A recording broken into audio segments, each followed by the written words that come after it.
Fine. So again, just making sure transverse detent, 40-inch SID.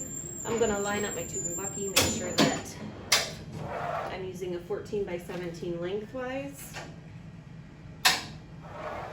Again, I would have my patient bend their knees up to pull that curve out of their spine. And for the lumbar spine, I want to center at the level of the iliac crest for the AP. So I'm going to feel on your hips.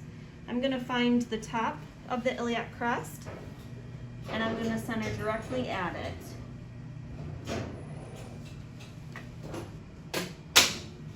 I also want to make sure that I'm centered to the mid-sagittal plane, so I'm getting equal right and left sides, and make sure that the patient isn't rotated. Usually I get about 8 inches or a hand width to make sure that I include the SI joints on the image. And I'm going to put my left marker here.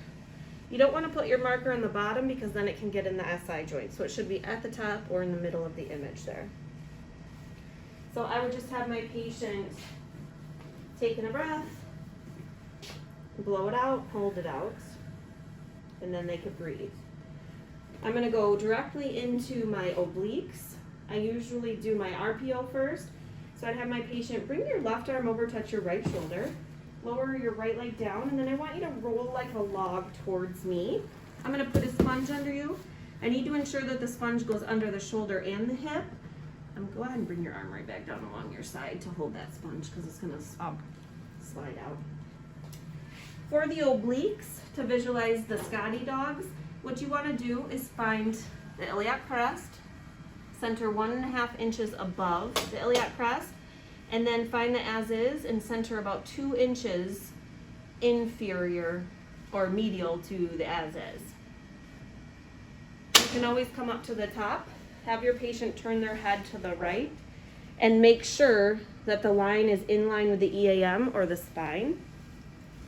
And then I would mark this, because it's an RPO, I would mark the right side. And then I would have my patient just hold their breath.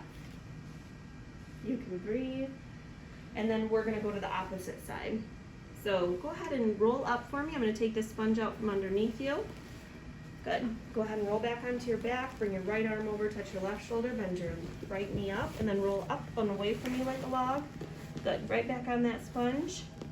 And then bring this arm down just to hold it because it's going to slide out. Same thing on this side. We're going to find the iliac crest, center 1.5 inches above, and then we're going to center 2 inches medial to the upside as is.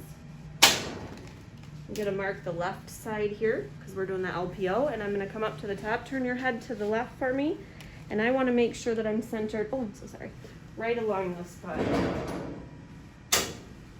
And again, I'd have my patient hold nice and still, hold their breath. And then after that, I'm going to go right into the lateral. So go ahead and roll all the way up onto your left side so you're facing that wall. Hands and feet on top of each other, bend your knees, bend your hands. I want to make sure that her back is nice and straight. I'm going to pull you back.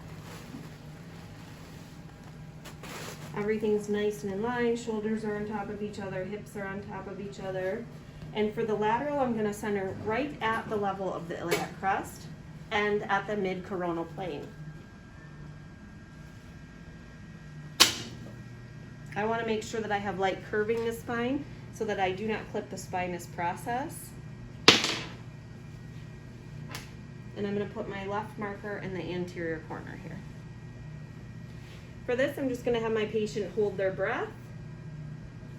After the lateral, I'm going to go right into the L5-S1 spot view. I'm going to angle my tube about 5 degrees. You can angle it 5 to 8 degrees is usually sufficient. Realign my tube and bucky. And then you've got a couple different options to find the L5-S1 spot. You can do the V trick. I put my middle finger right at the top of the iliac crest, make a V with my finger, and then I center right over the tip of my finger and collimate down. The other option is the C trick. So you put your lateral side of your hand right at the level of the iliac crest, make a C, and center directly in between the two. And then I would just put my left marker in that anterior corner. And that's it for the L spine.